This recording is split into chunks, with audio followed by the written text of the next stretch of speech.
I'm Karen Thomas. A man at the centre of a land clearing dispute near Moree is in police custody, accused of shooting an environmental officer dead last night. Lucy McNally reports the accused is a 79-year-old farmer.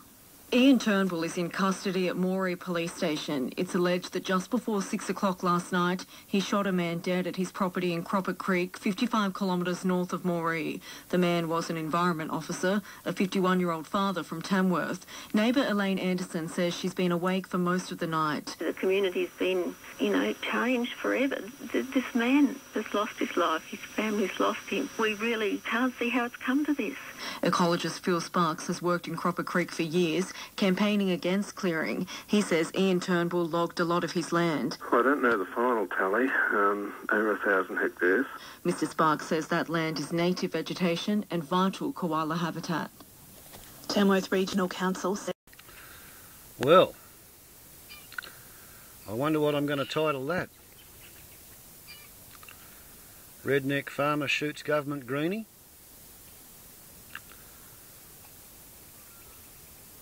Farmer terrorist murders government Greenie.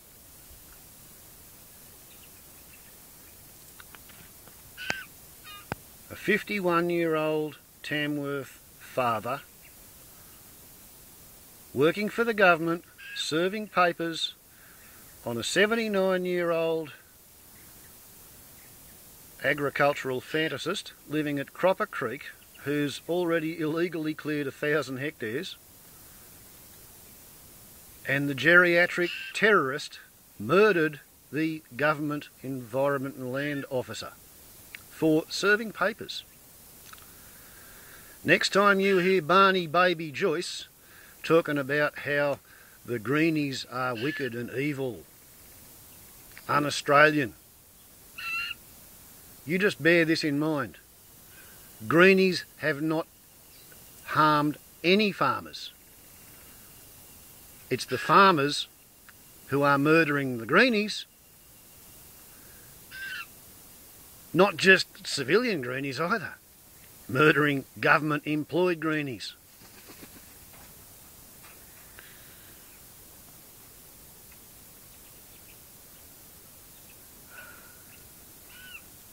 What can one say? What can one say?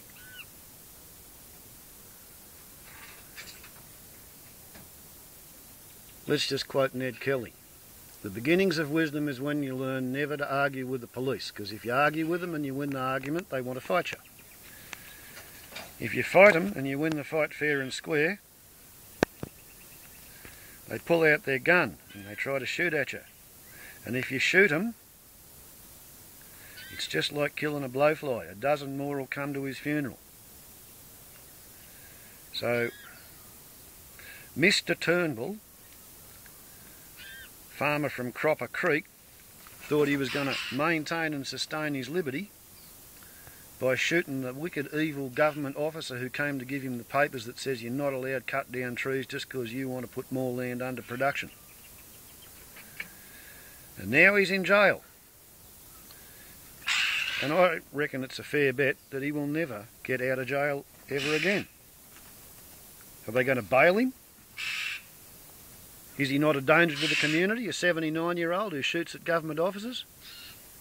I reckon he's a danger to the community. What's his legal defence going to be? Oh, I only shot him because he was telling me I'm not allowed to cut down my trees.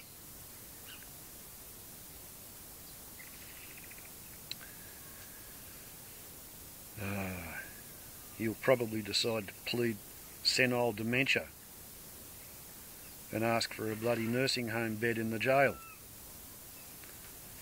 But he won't be driving his bulldozer around anyway. Can't believe it. What a dickhead. Shooting at the government land and environment officer for trying to serve papers. That's a good way to make your problems get worse, isn't it?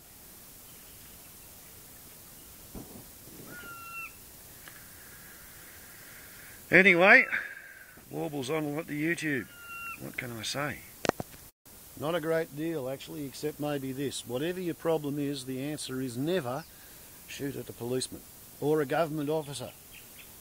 Because if you shoot at a government officer, the police will come. If you beat the police, then they'll call on the tactical response squad. That's if you beat the local police. If you beat the tactical response squads, they'll call on the army. If you beat the army and the navy and the air force, Australia has military allies. There is no way an individual can ever recover from shooting at the authorities. I mean, what are you going to do? Dig yourself a hole and hide under Ayers Rock and hope to survive nuclear-tipped missiles from British submarines and B-52 strikes? Because that's the level the Australian government is capable of escalating the violence unto if a citizen picks a fight with the authorities. This Croppa Creek farmer has probably done more damage to the image of agriculturalists struggling under economic pressures and environmental pressures as global warming changes the annual climate. They can no longer rely on anything normal happening. And farmers were already pretty finely balanced. They work on the theory they're going to get one really, really bumper good year every 4 years, 2 years where they kind of break even, and 1 year where they've got to lean on the bank with the overdraft. Well, they're not getting one good year in 10 for the past decade, 2 decades. There's multiple things going wrong. Too much rain, not enough rain, all the rain comes at the same time. Droughts, fires, markets collapsing, corruption in the regulators. It all gangs up on them. You can understand why they think if they can just get more land to farm, they'll somehow be able to make a profit, but it doesn't work. And some of them don't want to bite the bullet and get out of the game. If this Ian Turnbull fella had said, okay, fine, I'm not allowed to clear the land, I better stop, that means I can't make money, therefore I better stop, that means I've got to put the place on the market or tell the bank to sell it. He's 79 years old. What was he doing actively farming the land? He should have been pensioned off years ago. It's demented. It's demented. And he'll probably bloody get off on that grounds in court. How hard is it going to be for a 79-year-old who shot a bloody land environment officer to say, oh, I'm a geriatric, I didn't know what I was doing? Huh? He can probably say he thought he was on the Kokoda Trail. Eh? Or refighting the rats at a brook. Anyway, I'm glad I'm a Greenie and not a farmer.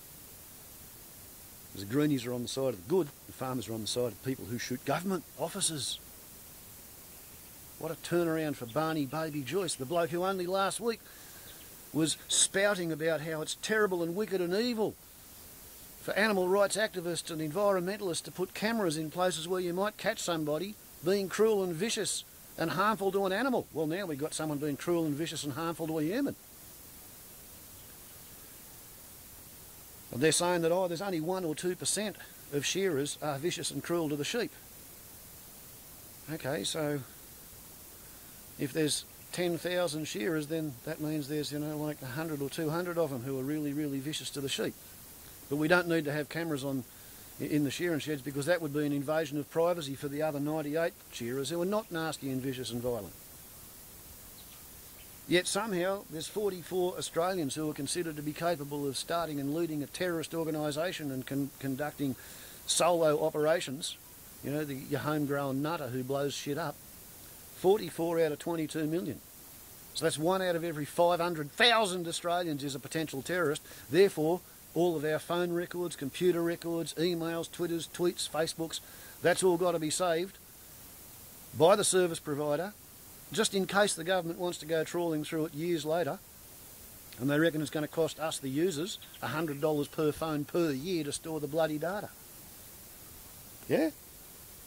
To keep Senator Brandis feeling relaxed and comfortable because he wants to go after the 1 in 500,000 Australians who are potential terrorists, we all lose our privacy, but to keep the farmers feeling safe and secure, we're not going to go after those couple of hundred violent, vicious, cruel shearers who they acknowledge are out there, 1 or 2%.